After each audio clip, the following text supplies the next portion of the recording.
This is Character Asked It. You already know Character did it. I'm here with El Cappo. Tell us about yourself, bro. What do you do? What's good, man? You know, it's El Cappo.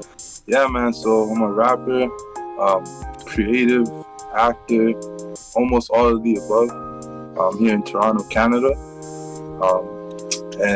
Yeah, man. I'm mainly priority is the music right now. So that's what we focusing on. Hell yeah, man. I'm going to give a quick backstory to this interview right now, though. This guy was the second person that I ever interviewed, and the connection was a little off, and this was before it was called Character Asked It. This was for another guy on another show, and it didn't go the way I would like this to go, so we did this 3.5 months ago. I think we were scheduled twice. Yep, and the connection just wasn't there, and also, you know, I edited a music video for him. He's my boy. Like I love this guy. I don't know him in person, but I love this guy, and I'm just excited this is happening. So let's move on, bro. How old are you? Yeah, man. I'm 24 years old. Yeah, my birthday just in June. And where are you from? Toronto. Where are you from? Yeah, so I'll give you a little bit about that. Like I'm from Toronto. I was born here, but I ended up moving to Bermuda. There's an island in the Atlantic. I moved there when I was about 6-7 years old, and I ended up staying there actually until I was about 18. So I didn't come back to Toronto until just 2017. Wow. Yeah, that was some wicked lightning that just struck right when you said that. Hell yeah, man. So what made you move to the island? So, you know, initially growing up, that's nice. But you know, growing up, you hear a bunch of things when you're a kid, right? What I had the impression of was the education. You know, that they had a solid education system, which, you know, was proven. I felt I had a good education. Okay, I didn't know that.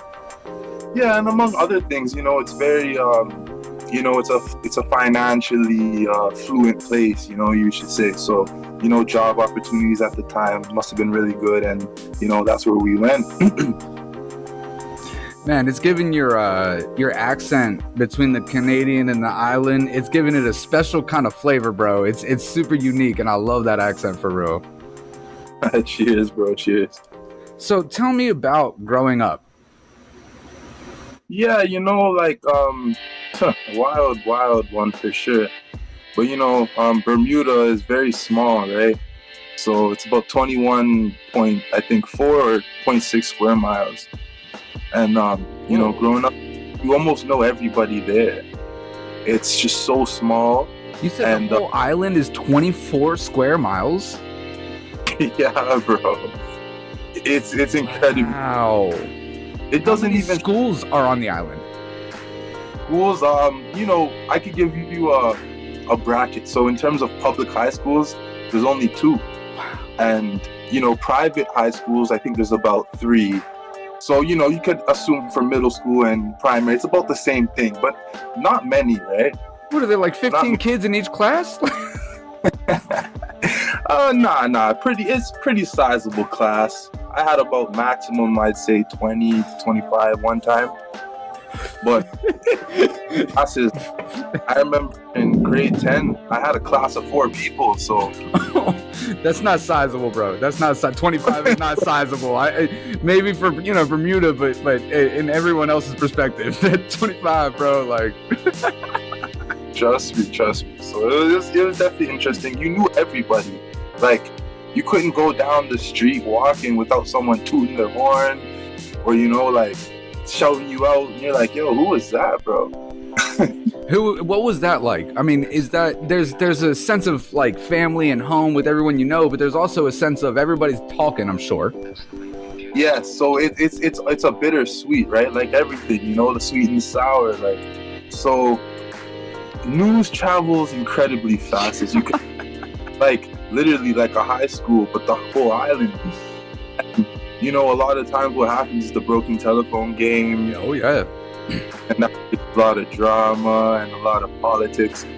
But it's a mixture for sure. Like if you can imagine anywhere out in North America, just imagine it condensed all into one place. It's like, we're a British colony over there, right? Okay. A lot of British, UK influence, but heavily from the States and North America. But along with the bittersweet, it's like everyone's friendly, yes, but there's also that I don't know what to describe it as. It's like when you're doing well for yourself, people take notice and they don't want you to do well for yourself. So that is a common thing among the generation I grew up around and the older generation. And it happens, I feel, because no one wants to take accountability for their actions. So they're on this small island, they don't want to get up and do anything, and then they do stuff and don't want to be held accountable for it. So then, like, come on, guys, I feel you, man. So what brought you back to Canada when you're 18 years old? Yeah, so I knew from the jump that I was not planning on staying in Bermuda. One, because, if I wanted to go into like accounting, sure, I probably could have, because, they're big for that type of stuff over there. But, I know my path led elsewhere, right? And ever since I left when I was younger, I was like, all right, I'm just going to finish school and then I'm out of here, man. I came straight to Brock University right after graduation. I didn't even stay to hang around or anything. I fully was like peace, you know what I mean? And so right after graduation, I came over and set up for Brock University. I did 4 years over there. And that's been it since, right? What'd you study? So a few things they bounced me around in, but at first it was business communications, right? A lot of slacking off, in the first year, a lot of kind of just whatever I wanted, right? But beer pong and chilling with the homies, yeah. When I took it, rap battles and this when I was in talent phase, right? Because I didn't even release music at this time. I was just freestyling, rap battling, and anywhere I went. But like once I took that into account, I fixed up everything, and I crushed the next 3 years, and I finished with media communications. So not a big difference. It was only like 3 class difference between the whole program. Okay. Yeah. So you were freestyling at the time. Did you start the music journey in Bermuda? Actually, I started it when I was 7 years old in my basement here at the house I'm at right now. I made my first song. That's epic. He ran a studio, like years ago for the Toronto rap team. He goes by Nia Singh. He's now a lawyer for Toronto. But he was a producer in his time, and worked with many artists. And at the time, I was 7 years old. I came down and he said, "Hey man, like, you want to make a song?" I was like, "Sure." And I kind of just freestyled something on there. The song got posted and lost. Long story short, almost everyone in my family makes music, from my dad to my uncles, and it's always been around me. So I really started writing and doing poetry in grade 6. And from there, that's when I started really writing, and from there graduated to freestyling. I've been through the DJing thing, been through making beats thing. I lost 3 tapes of instrumentals. I moved to the DJing thing. But the whole time is what I'm trying to say is I was freestyling, poetry, I was already in it. Okay. It just wasn't until 2019 when I released my, first song out there. Hell yeah, man. What made you release that in 2019? What led you to that? So you got back to Toronto, you still weren't recording, you're freestyling, you're chilling. What got you getting serious? Yeah, so this is a good one.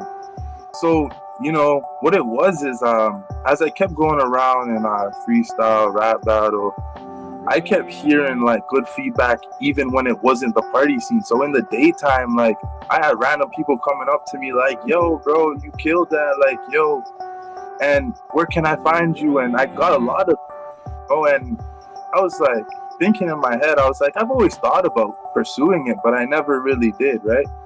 And I came along, and my roommate at the time, he goes by Camo Neptune. He actually made the beats for two of my biggest tracks right now. But Camo Neptune, along with another one, Front Boy DC.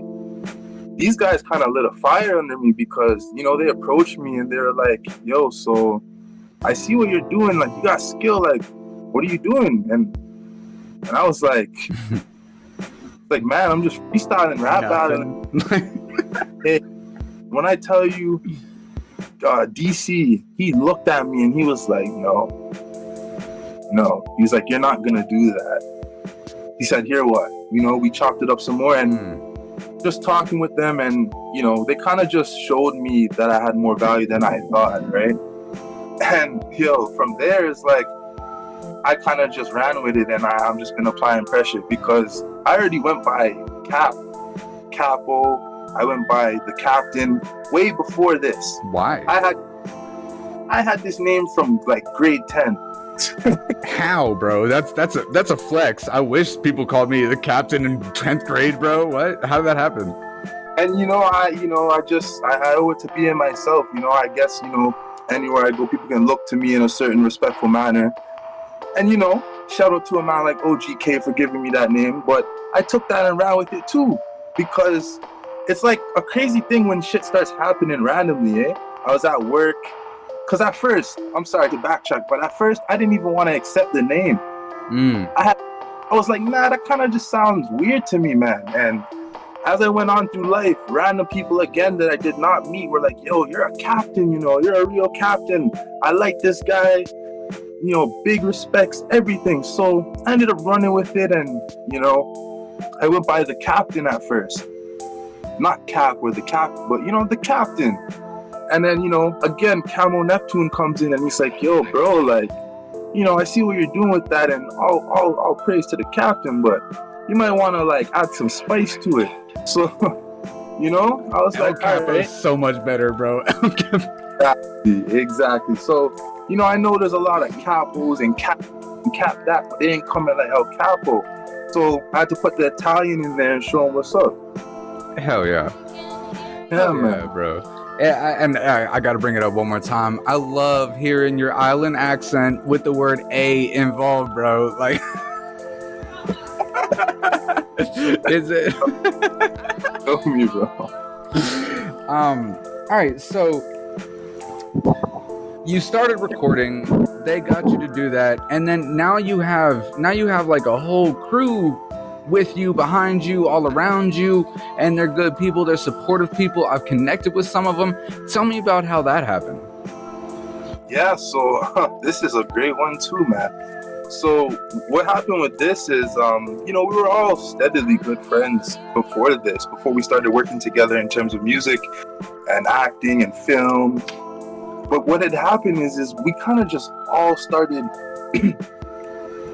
excuse me. Yeah.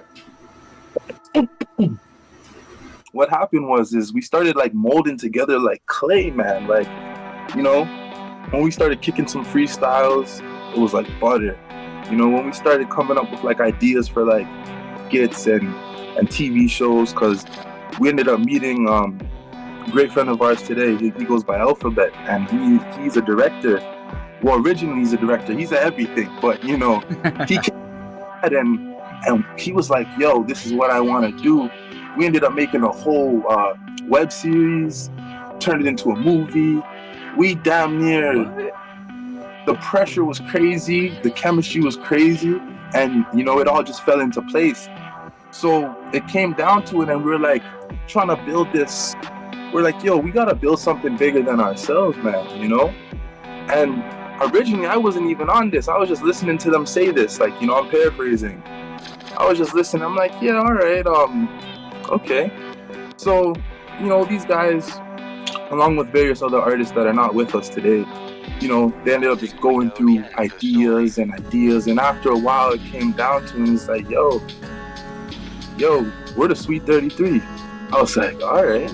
It still wasn't great then, because I was like, I was still trying to do the independent thing. and I wasn't, you know, I'm still trying to figure out my way. But again, the chemistry and everything just kept falling into place that I started to jump on it even more than some of the others. And they flopped out, and now it's like the core. There's a core solid four, and yeah, go ahead. No, keep going. Oh, so basically I'm just saying, yeah, like, you know, it's the four of us mainly that originally started it, but along the way, the amount of people that are now, you know, down with us, affiliating, you know, trying to make music with us and build towards the vision it's crazy. So yeah, you know, the collective of Alphabet, Camel Neptune, and Frontboy DC, those guys kind of, you know, were a main reason why this thing came together. And, you know, from there, we just kind of applied the pressure. We haven't released any music yet. We're in the process of it. But when I tell you we've recorded thousands, it's like, it's crazy. Crazy. That's crazy, bro. And you know, you were talking about it started with a huge group of people, and now you're down to the core four that it started. And that's all part of the journey.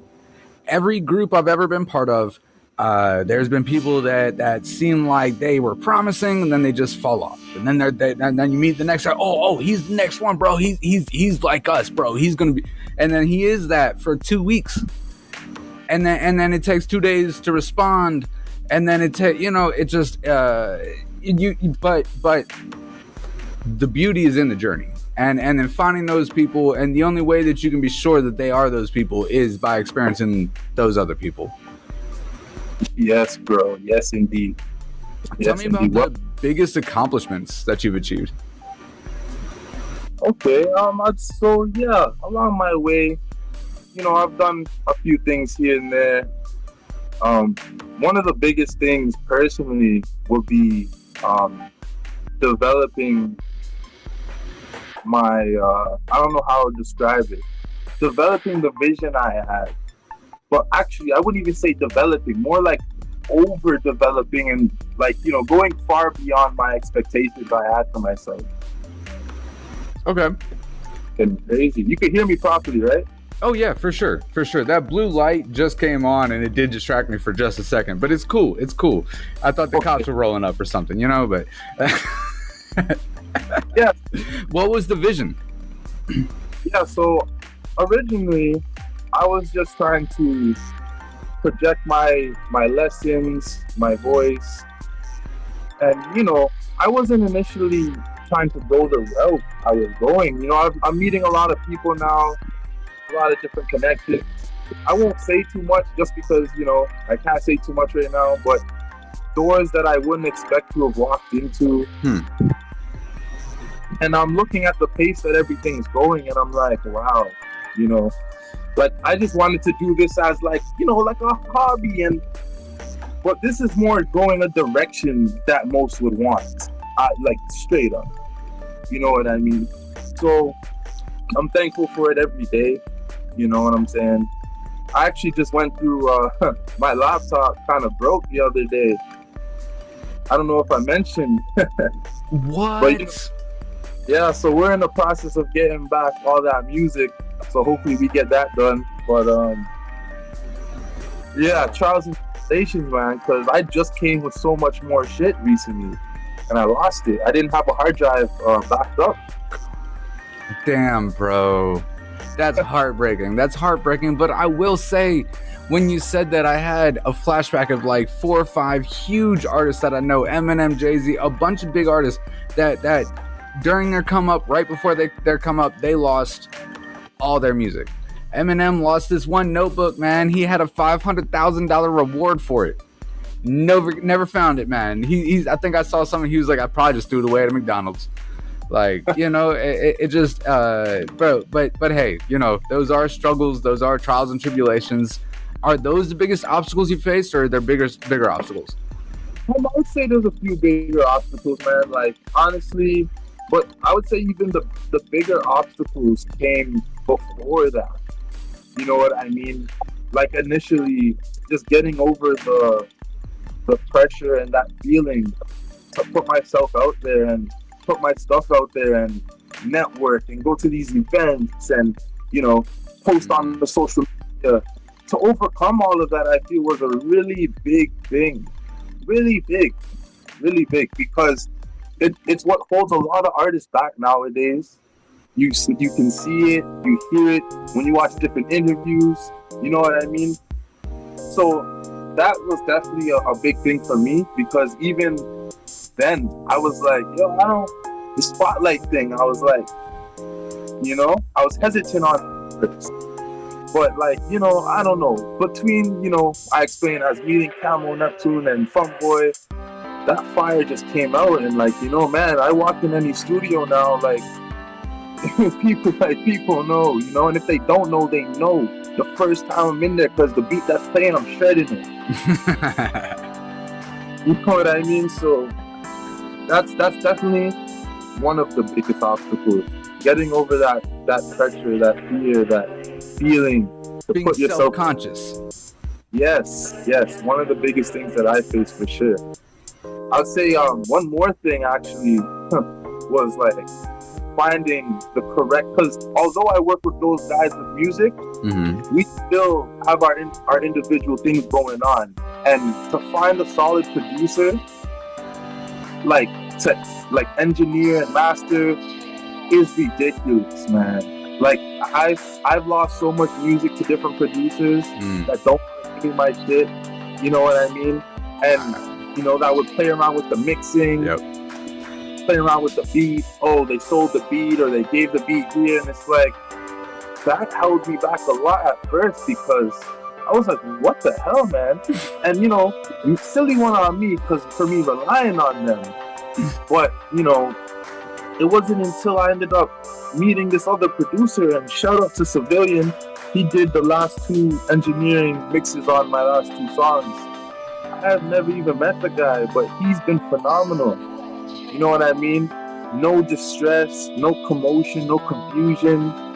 You know what I mean? Just straight business. And honestly, whenever I talk about you, I bring you and him up in the same sentence. Because you have shown me something that I have not seen.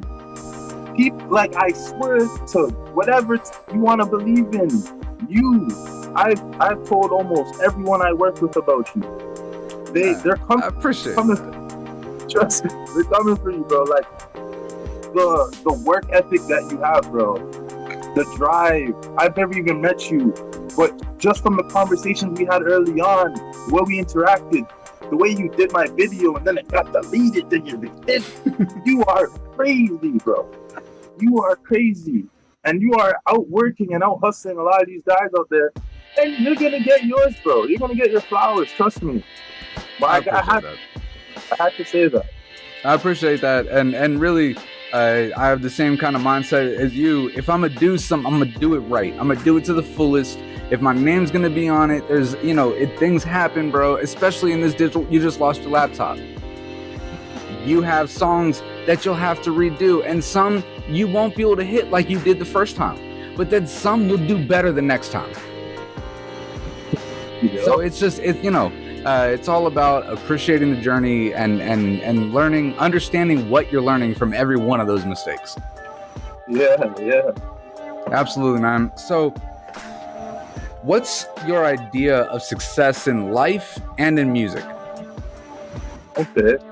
So actually, I feel like my idea for that coincides all into one. And I like to tell everyone I'm around, whether it be friends, music friends, I feel like, the way the world's gone in the past, 10, 20, 30 years, we've all had a distorted idea of what success means. I feel that success is being able to take an idea that's in your head and being able to actualize that idea in your life. And it does not matter what field you're in. It doesn't matter if you're a boxer, a fisher. It doesn't matter, mailman. If you can take an idea in your head and actualize that, you have succeeded. And that goes the same for music. And like I said, anything that you're in. If you think about a meatloaf and you go to the store and get the ingredients needed, and you make the meatloaf and it's on your plate and now your family's tasting the meatloaf, you succeeded. Damn right, man. You created something that wasn't there before, that no one else could have done just like you did. Yes, there's that, and you took that power. You took that mind power. The world is mind. Mind, the world. If you took that mind power and you acted on it, a lot of people will have these thoughts, and it's easy to have ideas. It's easy to think about this and easy to think about that. It's easy to say, I woulda, coulda, shoulda, but will you do, and are you doing? You know what I mean, bro? You get me? I love that, bro. I love that so much, man. Oh yeah, man, and that's honestly something that plagues a lot of the artist community today. Whether you're a videographer, artist, rapper, singer, DJ, you have these ideas, and then you let everything that you absorb from the outside world distract you and sway your direction. Oh, maybe you shouldn't, and maybe you should, or maybe you should do this. Why aren't you doing this? You hear it all the time. It's like remember I said I had to put my phone on do not disturb. Yep. All these messages coming in, that's what happens to your head. How can you think properly when you have all these things coming into your head? So, you get me, bro. Such a great way to put it. It's such a great way to put it. It's these intrusive thoughts that just won't stop, and you got to learn to ignore them and push past them. And really, I was asked when I was in film school, in my producer's class, and they said, "What do you think the difference?" I went to Full Sail. What do you think the difference is between the people that graduate from the school and are successful and the people who graduate and aren't? And I didn't raise my hand much. I raised my hand that time, and I said, the inability to accept that it's not going to happen. Boom. You know what's Let doubt come in. You know what's crazy that you said that? I was having a conversation about that today. And you know what's happening is people they don't have that ability to accept it's not gonna happen. They're kicking a dead horse. Yep. If you're doing something over and over and it's not working, do something that will work. Not gonna get anywhere. It's like you're throwing coal into a fire that's not burning. Damn. Facts. Exactly. I was just talking about that, though. That's golden right there. That's crazy, man. That's crazy, bro. If you could go back and tell your younger self anything, what would it be? Do you mind if I give you a little pre story before I answer you? No, I don't want any stories. That's not the whole point of my interviews, so skip that. No. Yeah, this guy's a comedian. Nah, go ahead. Yeah, man, honestly, if it's one thing I would go back and do, it would have to be to tell this guy to have that confidence. And these were words that initially sent me. So remember when I mentioned I used to freestyle, and I wasn't always like that, eh? Yeah, I had rhymes and stuff, but I used to be the quiet guy in the rap circle, just standing there. And you know what changed all of that, and really I would say is another trajectory point for me, which pushed me along my path, was I was at a lunchtime rap battle, and these guys were going out there doing their thing, man. And I was like, wow, like, okay, how are these guys doing this? I was like, I have the bars, I should come out there, but I just never had that confidence. And I seen a good friend of mine, Tafari, he completely annihilated this guy. And like did it, there was a girl beside him, a chicken bone. He like worked the chicken bone into his rap as he grabbed it out of her hand and ate it. And I can't remember what he said, man, but he was like, yeah, I'll eat you like a chicken bone. Like, Damn. Everyone went crazy, and I went up to him, and I was just like, yo, I was like, bro, I see you're doing this every day, and you're firing the words out. I said, how are you doing this? He just said one word to me: confidence. Oh. I took that, and I swear, that definitely all the rap battles I've won, all the freestyles, all the anything. That came from that almost because I heard those words, and ever since then, I wasn't that quiet guy no more. If you come to a video session with me, I'm on every single thing that plays through that speaker. Freestyle, I'll shred it. Country beat, shred it. EDM, I'll shred it. I it up, man. Like, I don't even play anymore. I used to one of my punishments when I was a kid was to read the dictionary. That shit paid off. Like along with I used to be a conspiracy guy. I used to research everything. And I'm jam packed with anything. I could do the trap. I could do anything. And I swear down to it, the skills will show. You can check me on spot with a camera, like spit something. I'll abracadabra your ass. Hell yeah, bro. Hell yeah. Yeah, man. So, yeah, man. Confidence. I feel that, man. I had some similar advice given to me on a review show one time, and the words were "loosen up." And I took that. I titled a track "Loosen Up," and by the time I was done with it, it was called "Make a Milli with My Man Bun." And I loosened up on it, bro. And I submitted it to that review show, and they were like, "You did it, bro. You fucking loosened up, man," and it helped. I like that, man. I like that. So everybody got stories, and I know I got them, but everybody got stories that everyone they know has heard at least twice, because they heard it when they met you, and then they heard it when you were meeting someone else, man. Tell me those stories. All right. Yeah, so I'd say one of them would have to be, so, okay, this was around high school time still, and, this was after the confidence era, so I'm now in the mix. I'm freestyling. I'm not that quiet anymore. And we all used to link up when we didn't have school, and we would freestyle.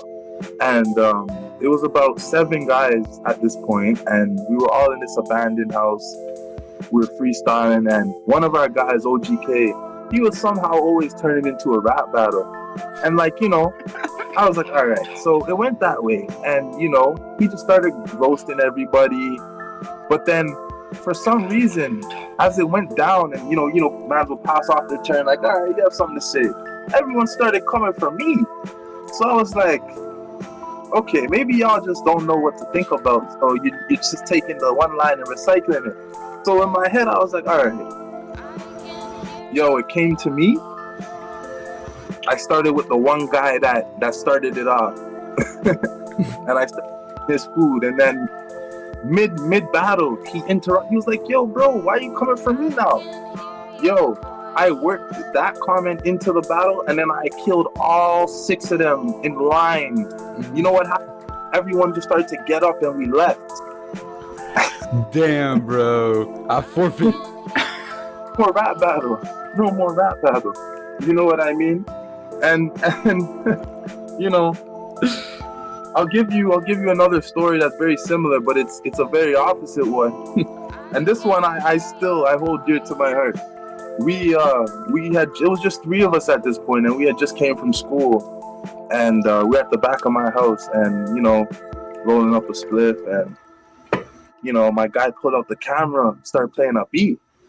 And again, OGK, he came with his rap battling antics, and I was like, all right, yeah, but let me tell you, this guy went off for like 7 minutes. I swear, and at this point, I wasn't as well equipped for the rap battles. You know what I mean? So that story I told you before, I was early on in this, so I'm standing in here and this guy's spitting. 7 minutes. It was 7 minutes and 42 seconds long. That's how long the video was. And I swear, I was like, how does this guy do this? He fully annihilated me and the other guy holding the camera. And I was like, all right, well, but I think going through those things, experiencing that, and along the way, now the reflexes are crazy. I'll snap back, it all works together to create one thing, right? And that's all those things that I've mentioned, all the different questions has, brought me here to this day, right? You know what I mean? It's a whole journey. Yeah, bro. Yeah. So those are at least two of those. No doubt. types. And those were great stories to tell because you wouldn't have been able to tell the first story had the second story not happened to you before that. Exactly, bro. Exactly. Is there anything you got coming up you want to talk about, or any sentiment you wanted to communicate in this interview? Tell me anything else I didn't know to ask. Yeah. So one thing I'll just say, a message out there I want to say is, to any artist, creative, even if you're not an artist or creative, in whatever you're doing, just try to be yourself, because that's something that's overlooked a lot, taken for granted. People will say, yeah, I am, but you're not. I really just say, try to be yourself and really be yourself, because that will take you much farther than whatever you're trying to do, right? And with that being said, if you are an artist or a creative, and you go by the magician or whatever, I go by El Cappo, but try not to only rely on that to get you to where you need to be, because there's much more to it than that. You know what I mean? So, my name, I go by Joshua. You know what I mean? You could go look that up and see what that means. We don't have to get into it, but I don't rely on El Cappo only to get to where I need to be. My reputation as Joshua, El Cappo, they go hand in hand. You know what I mean? And they work together to get me where I need to be. So that's one thing I gotta definitely say to whoever ends up coming across this, is be yourself, and don't rely on that one sole thing to get you where you need to be. Use all of what you got. I wanted to bring up, shout out to Jay Burns, shout out to Civilian Music, shout out to Karikter, because Stay Panic hit 20K in 2 months, and that was probably now my fastest growing track, because I Want to Know did not hit those numbers in 2 months. So shout out to y'all. It would have been more, but I still haven't sorted out my issue with YouTube. YouTube took at least 6K views from me. Right. YouTube is a bitch. I don't get YouTube, man. I don't.